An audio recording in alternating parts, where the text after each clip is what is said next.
I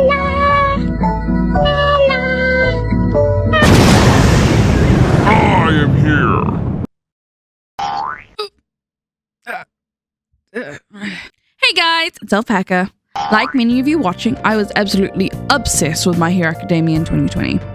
I've never been big on superheroes for some reason, but the idea of having a superpowered society where quirks vary in a multitude of ways, which also happens to dictate the personality and lifestyle of the holder, is so interesting to me.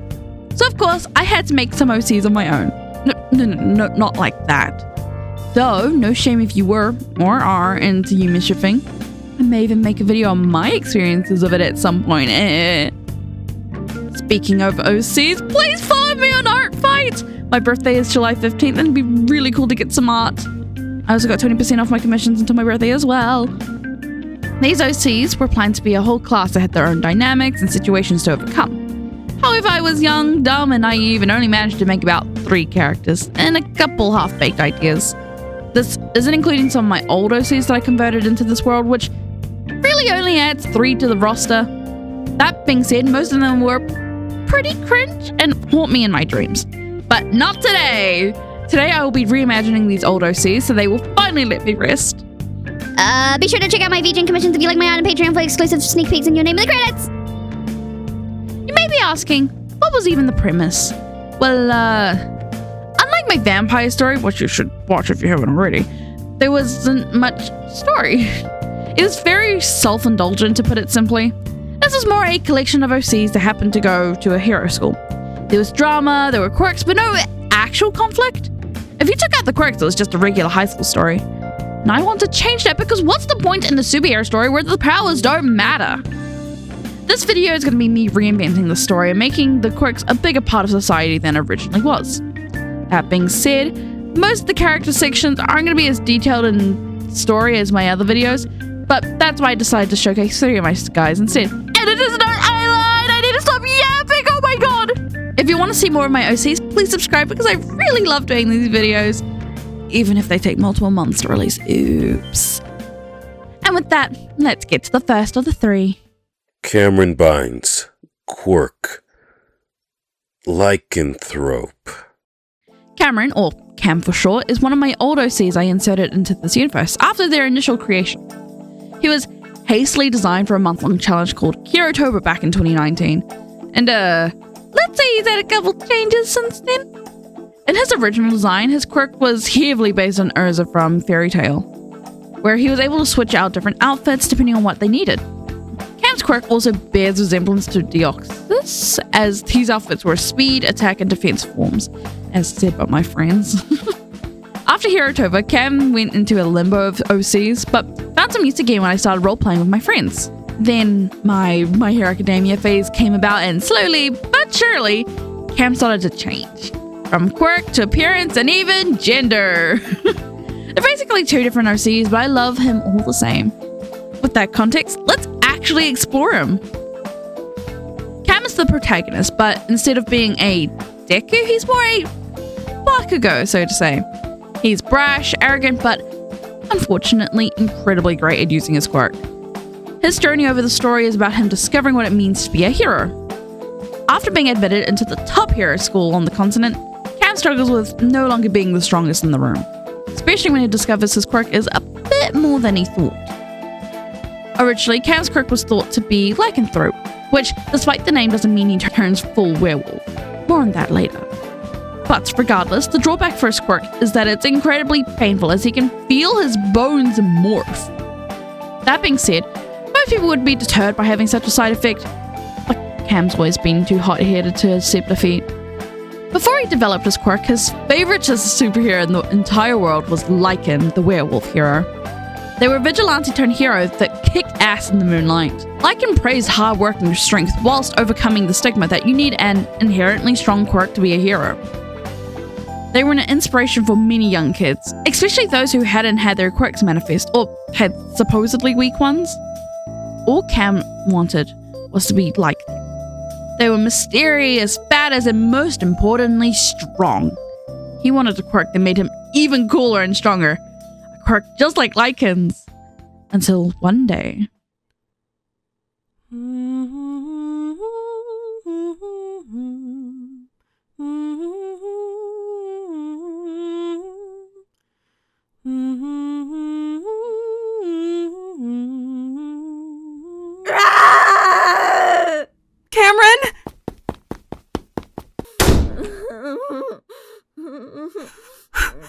my god. What happened to you? Mom. I'm just like Lycan now. Poor baby Kam's quirk manifested after imitating Lycan's fight on the news. The physical trauma of their first transformation caused the lower half of his body and ears to remain permanently on his body. Not only did he have to deal with the consequences of his quirk, but Kam realized he'd have to work something out if he wanted to be a hero like Lycan. And so, his long journey to become the #1 hero began.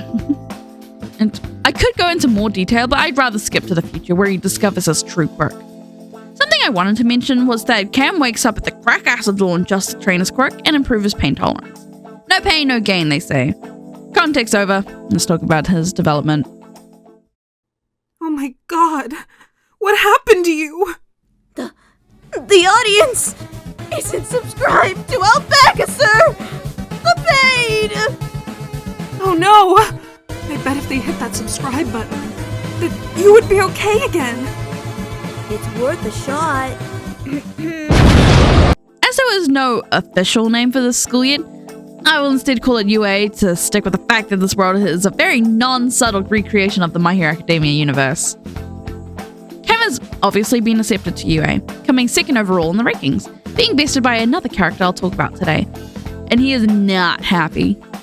Kam has always found himself at the top of every leaderboard, so coming second in the thing he's trained every day, his ego was not having it. And he tended to pick fights just to reassure himself he's still the strongest, landing a few detentions along the way.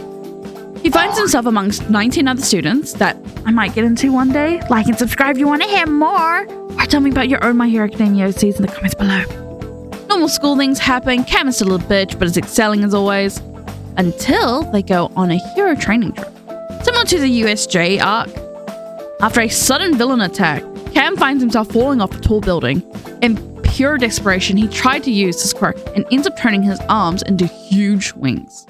Kameron Bines, Quirk, Animorph. This quirk allows the holder to transform their body into various animal parts, at the expense of feeling everything changing. This does not allow the holder to sprout new appendages, but with practice and study, they can change most of their parts to fit the occasion. This quirk requires an understanding of the animal appendage to transform, though high comprehension can make it both smoother and less painful. Kam's true quirk is Animorph. Because Kam initially turned into a werewolf, doctors and specialists assumed that was all he could turn into due to the permanent changes made to his skeleton. With the discovery that Kam could sprout wings, he went in for more testing and discovered he could theoretically turn into any animal. Returning to school was difficult. After taking a few weeks off to recover, Kam threw himself right back into work, having to both upkeep his current form while also trying to hone the rest of his quirk he never knew he had. Kam's design has changed a lot since he was first created. As I mentioned before, he originated for a challenge named Hero Tova, ran by Here Comes KO. And I did it with my friend Sherry Malari, which you should check out on Instagram, by the way. And his design really does scream late 2010s to me, and beginner artist. There's so much I could say about Kam, so why don't we have him come in and help? Huh? Kam, thank you so much for coming in. How are you feeling? Who? Where the fuck am I? Don't worry about that. I wanted to talk to you about your look. My what? Don't worry. We just want to know about your style, silly. The audience loves to hear about design choices. I don't know who this audience is, but I don't remember agreeing to whatever this is. That's fair. For the record, you didn't, but I did promise the audience this interview. You're kidding. You kidnapped me for some fashion interview? I prefer the term guest appearance. You kidnapped me. Maybe I'll do this part by myself. Kam's design changed pretty drastically from his original version, and honestly, that's because I've changed pretty drastically too. He was originally designed when I was 15, and my tastes in character design have evolved a lot since then. Looking back at designs can be a little embarrassing sometimes, but it's also nice to see how much I've grown as an artist and storyteller. How did I go from tomboy Tumblr to this? I am already regretting bringing you here. With that, I've learned that I get too attached to my old concepts. Sometimes, to improve, you need to realize what you need to let go. With this new outfit, I knew I had to go way simpler, as he's not a flashy guy. His previously decked out outfits are now a pair of shorts with a crop top. I typically prefer my characters to have these eccentric outfits, but I really do prefer how he looks here than his older designs. Because he has some very strong features, such as his legs and ears, he didn't need flashy clothes to stand out. Although, admittedly, I just wanted to show off the body I drew. Did you just admit to designing my wardrobe around artistic bragging rights? Oh my god! I wanted these features to be super obvious, as I wanted to show why he was originally diagnosed with lycanthrope and why they didn't look deeper into it. Not all doctors are evil, just some expect the quirks to be simple. Even though I said I wanted to be rid of the old and in with the new, I still left some nods to his original design. Kam is canonically transmasc, because he started as a girl, turned to gender fluid, to doesn't care, to now a trans guy. I think that's a similar pipeline to many of you. Another thing I kept were his tattoos, because they're dorky but cute. Adds details to the arms. And here's Kam! Kam has always been one of my top OCs, so I knew his section was going to be quite long, but I didn't think it'd be this long. I'd love to hear your opinions on not only his current design, but also his previous ones. I think a lot comes from reflecting on old works. If you like his character design, check out his art guide, by the way. That's enough of him. We need to talk about my sweetheart of an OC. She's lean, she's green, she's Coraline Shikkan. Quirk, bacterial manipulation. Coraline is an original character made specifically for the story, but she later turned into one of my favorite OCs and joined my main roster of go-to characters. If you've seen my art fight streams or accounts, you surely would have seen her already, which you should join, by the way. In the original story, Coraline was a recommendation student. She got into this hero school in a similar way to Todoroki or Yaoyorozu. Not only this, she came from a wealthy family. I'm super original, I swear. There wasn't much more to her, but I can't let her waste away like that. My goal for her redesign was to separate her from her inspirations and let her have her own identity. She's gone through a lot of iterations already. I can't wait to deep dive into it. So why don't we start now? Coraline came from a long family of top doctors, and subsequently a long line of healing-based quirks, so it was almost expected she'd follow the trend. But there was something that went a little wrong. She was born sick, and no matter how much they tried, she never seemed to fully recover. Her skin seemed to have a sickly green tinge. She never seemed to stop coughing, and no matter what, she always ran a fever. Coraline's parents constantly worried over her, keeping her at home in hopes of fending off whatever was hurting their baby. One day, when her parents were too preoccupied with setting up a 24/7 care plan for Coraline, they forgot to continue their current healing plan. It was when they heard hiccuping after her nap that they remembered, and they rushed over to the 8-year-old Coraline. When they made it to her room, it was covered with little tiny bubbles, and Coraline had never looked better. Bacterial manipulation. This quirk allows the user to control the bacterial composition of their body, expelling it as bubbles. These bubbles can cause any living creature to become sick depending on the potency. Depending on the makeup of the bubbles, they can also be strong enough to hold an average person's weight, or even heal someone rather than harm. Coraline's quirk wasn't able to fully manifest due to her parents' quirk usage on her, causing her quirk to take over her body and making her permanently sick, which inadvertently made her quirk stronger but her body weaker. Glass cannon sort. The quirk buildup also destroyed her voice. While she could still speak, she became selectively mute. Despite the fact they made her sicker, her parents refused to see her fault and increased their overprotectiveness, now spinning it that they had to look after her since she's chronically ill. She may have been sick, but she wasn't helpless.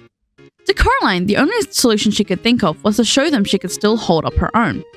No matter how much she insisted she was okay, they still hovered, monitoring every symptom like she was some kind of test. They loved her, and she knew that, but every year it felt less like they cared and more like she was trapped in some kind of squeaky clean cage. Which is literal. Her room was transformed into a clean room. That's when she executed her plan. Because her parents homeschooled her, she would cram her schoolwork in the morning, then would sneak out at night and practice her quirk. From releasing different dosage bubbles to learning how to surf on them, she made sure she learned everything she could do. Coraline knew she was far behind her peers because of her stunted quirk growth, but she needed this more than anything if she wanted to become someone. Being a hero would show her family how strong she really was. On the day of the exam, Coraline rushed over to the school to compete. The written section was a breeze, but the actual quirk test, she didn't know how to feel. She knew she practiced, but she had never actually seen any other kid before, let alone know what their power scaling was. All she could do was try her darn hardest. In the end, she ranked 3rd overall. Despite this, she never seemed to get as much attention as 1st and 2nd. While they were showered with applause and attention, she just kinda existed in the background and she didn't know how to feel. Wasn't this her moment too? Shouldn't she too be celebrated? She finally realized she'll get her independence, but it didn't taste as sweet as she was expecting. Coraline's parents didn't know how to feel either, seeing their daughter in the hero exam, let alone getting top 3. Where did she get the time? Between all her classes, extracurriculars that were taught in her room, and checkups, how did she do it? They didn't speak much when Coraline moved out to live in the school dorms. The tension was too thick. She figured time would heal the betrayal for her parents. I bet that was a lot to digest. Hey, worry not, we'll be moving into the design portion of the video now. But I wanted to check in with Coraline beforehand, in case she had any extra comments. Coraline? Coraline, good to see you! Thank you so much for coming. Calling. I know you weren't able to come in, but I'm glad that you were able to join us through the call, and I really appreciate it. Now, Coraline, one thing I wanted to check in on was how you were adjusting to school. How are you hanging? I'm so glad to hear that. I'm also aware you're not too fond of the attention your classmate... sorry, let's change the topic, shall we? When designing Coraline, I looked back at her previous designs and questioned myself. What do I actually like? Like I mentioned previously, I get really attached to my old ideas, and I knew I had to let them go. And the biggest thing I did was let go of her green skin. I think it's so cute, but I find green so hard to pair nicely without going the alphabet route of all black. On top of that, I really enjoyed playing around with her curly hair and decided, what if I just give her textured hair? That's when I decided I wanted to commit to Coraline being black, rather than racially ambiguous green. I found that in lots of pieces of media, if a character isn't quite literally black, but is instead a unnatural skin tone with black coating, People absolutely love to insist that, no, they can't be a person of color, they're clearly this unnatural color. so my decision was made. R.I.P. green skin, you were dearly beloved. Side note, I decided that her skin will turn greenish if she overexerts herself. That being said, I had to keep her hair green. It's striking while also tying back to her green theming. I really love my color coding and you can try and pry it from my cold, dead hands. When I was working out Coraline's hair, I decided to look through Pinterest to get some hair inspiration. I've watched a couple of videos on black character stereotypes, especially when it came to hair, so I really wanted to try and steer clear from it. I do want to bring up if there's absolutely anything I could improve on and learn about how to design characters' ethnicities, I'd absolutely love to hear. Learning is fun, kids! Scrolling on TikTok, however, is where I discovered boho braids. Now, can't say I drew them perfectly, but I'm happy with this inspired look, especially with the silhouette after it's tied into this loop. I really wanted to tie bubbles into the design, and I thought making the hair have a bubble silhouette would be super cute. You can see the bubble circle motif sprinkled throughout her outfit too. Speaking of her outfit, I knew Coraline would have a more reserved personality, plus a bit of insecurity due to the effects her quirk had on her body. Under the gloves, her fingertips are tinged black and green, with little splotches of green remaining permanently on the rest of her body from childhood. As she grows older, she learns to embrace it, but at this point of the story, she isn't quite there yet. That being said, she still wants to look cute, and she has the money to make that happen. I've been so in love with the dress over pants combo, and I've been wearing it in real life. I decided to add a couple more layers, such as the cardigan and turtleneck for both coverage and because I wanted wider, puffy sleeves. Though I'd probably remove the cardigan next time. What do you think? The final thing with the design I wanted to mention were the gold accents. Of course, gold looks super nice with green, but mainly because of her eyes. Coraline has always had odd coloured scleras, but I decided to go with gold rather than the usual black to tie in with the colour scheme and because it's a little harsh on the eyes. Get it? And that's Coraline! If you have any headcanons and ideas for her, please tell me in the comments. She's my absolute baby and I gotta do so much more with her. Please, if you have time, check out her art fight. I will cry tears of joy. This next OC, on the other hand, is something else. He's not one of my regular babies, so I hope you're ready to strap in and get ready for... Jake Bulb. Quirk. Energy transfer. Jake Bulb, previously known as Jake Acacius according to my old ArtPipe profile for him. It's a special case here. Whereas Coraline and Kam are characters I still draw and use a lot, I haven't thought of Jake since I was actively working on the story. However, when I was looking through my old My Hero Academia OCs, Jake's character sheet instantly stood out to me.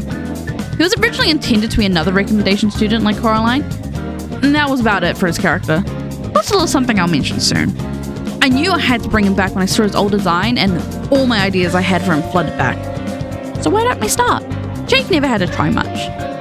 Like Kam, he was always the top of his class in basically anything you can think about. Instead of motivating him to do more, he instead just became very lazy, to say the least. If you're good at things regardless of how much effort you put in, why even bother? That mindset is truly defined by his quirk, energy transfer. A quirk that lets him transfer energy through different currents and turn into a more powerful force. Similar to Fat Gum, where he can turn the stored kinetic energy into a powerful attack. He's a pretty simple guy. I want to see what he has to say about it. Welcome, Jake! I said, welcome, Jake! Huh? We started? Great. Yes. Just tell us about yourself. Nah. What? What? Can you explain how your quirk works? Dude, I don't know. It just kind of happens and it works. Could you elaborate? Nah. Why not? Can't be fucked. You know what? Just cut the cameras. That's Jake for you. Can't think of a single way to explain how he acts or expresses himself better than that. Part of what makes Jake so interesting isn't some tragic backstory or dramatic life-changing event compared to most OCs. He's surprisingly normal. He was a guy who happened to be incredibly talented and had absolutely no motivation to push himself further than he needed to go. He's the guy that people look at and wish they were him. I made Jake the guy that helps push Kam and Coraline even further than what they do already. Because is it not infuriating to be beaten by a guy who's not even trying? Despite all of that, one of the only reasons I remember him so well is because of his closeted homosexual plotline. One of my half-baked characters was Midas, a boy who could turn things into gold. Hence the name.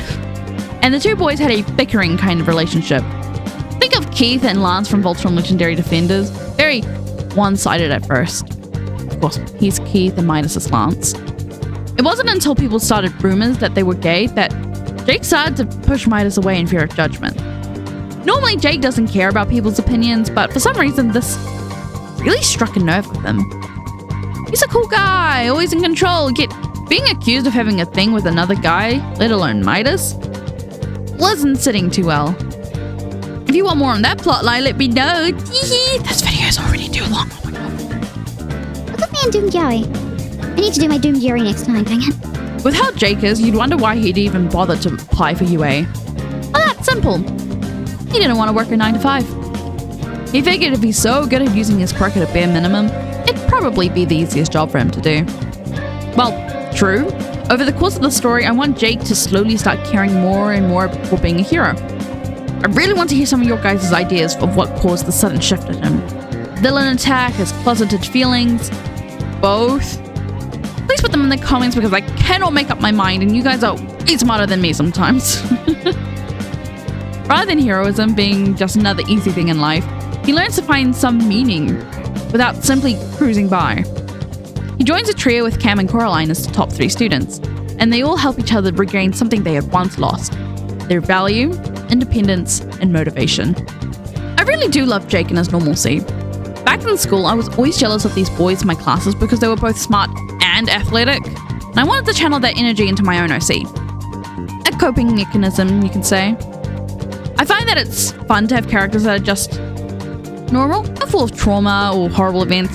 It's so freeing. But enough about that. I want to speak on his design. Jake's design is basically me going, what do cool guys wear? While also keeping in mind that he's a lazy ass. That's when I got my solution. A baggy shirt and shorts. Wow! Revolutionary, I know. But hear me out. There's something about a guy in a slightly cropped baggy clothes. You get me? Since he can't be bothered to do a lot of shit, bare minimum would be exactly what he goes for. I even included mismatched socks because who has time to find matching ones? I just realized both my guys in this video have really boring outfits. Makes it really hard to explain the ideas when there's not much there. Something you may have noticed, however, is his clothes have these little lines. They're supposed to represent the thread or fabric standing up from the built-up static electricity. His quirk holds a lot of different kinds of energy, and I thought it'd be a fun way to show it off. Same with how his hair stands up a bit. Anyways, if you couldn't tell, I gave him a lightning motif. Despite the fact that his power is energy, not electricity, many still associate the lightning bolt with energy, so it works, okay? That's why both his shirt and shorts have the simple zigzag pattern. I'm a genius, I know. Speaking of energy, I changed Jake's original color from being red to yellow for 2 reasons. 1, do you think red when you think energy? No? Yeah, I thought so. It made way more sense to switch his color scheme, and you gotta admit, the color suits him way better. It also has a bit of irony because yellow represents happiness and warmth, whereas Jake is about as warm as a half-eaten sandwich left in the sun. And the second reason is because Kam is already red. I did not want the boys to clash in colors, and I just made more sense to switch Jake since he's the newbie here. Loki, that was the main reason. Colors mean a lot to me. I'm really good at segues. Anyways, Jake's hair was really fun to draw. I love two-toned hair if that wasn't obvious already. And I just love the peekaboo look. His hair is basically the opposite of Kaminari's, where it's basically black with yellow accents. And the light bulb, I thought it looked cool. Not everything means something. I just like the silhouette and it refers back to his parents' quirks, which are light and electricity based. And his last name, I guess. Some final touches I added were these wraps for his joints, which just adds to the athleticism I wanted to convey in his design and in his arm accessories. One being a watch, mainly as a posing tool, so he can be seen in the background constantly checking the time if it's done. The other is an energy meter, so he doesn't overload on storing too much energy. Too much could be potentially lethal, especially if it did AoE damage. Being lazy actually works well into its design, because if he was a constant ball of energy, get it, he'd overload way too much, and that'd be really harmful for everyone. Quirks dictates people's lives like cutie marks. Hashtag quote me on that. And that's Jake! I'm so insanely happy with the design, even if it's pretty simple. I think he's so cute, and he's got a much different personality to the rest of my OCs. I need it so badly. What are your headcanons for him? What do you think Midas looks like? Please leave your ideas in the comments below, because they may become canon. Thank you so much for watching the video. This one turned out to be a much bigger project than intended, but boy am I happy with this. I love making OC content. I so badly wanted to make more. If you want to see more of my OCs, check out my art fight. My birthday is July 15th. It'd be really cool to get some art for it. Or consider checking out my VGen. Get a commission 20% off to celebrate my birthday. Or just comment down below what you want to see more of. Or what you like about today's video. I want to thank my amazing voice actors, Amir Fox, Jackson Box, Iska, James Brinson, and May McCoy, or Mayimco. You all did absolutely fantastically, and you make me so insanely giddy. Guys, it's so cool having actual voices for your OCs! Please check them all out, they so deserve it. If you're a fan of my videos, please check out my Patreon. $2 a month gets you access to work-in-progress content, commission discounts, and a shout-out at the end of my videos. At $5 a month, you get the same benefits, plus a bonus commission doodle you get every month. Check it out now with the link in the description. With that, I want to thank my YouTube members Glitch Crown and Kiflin. You two are so sweet, and I really appreciate you both for still supporting me to this day. Thank you all so much for watching. If you haven't already, check out this video where I redesigned my old gacha characters I made 7 years ago. It's one of my best videos in my opinion. Or check out my Celestia Ludenberg and Sakura Ogami redesigns. Put so much effort into it and I want people to love it as much as I do. With that, look after yourselves everyone and I'll see you all in the next video. XOXO Alpaca.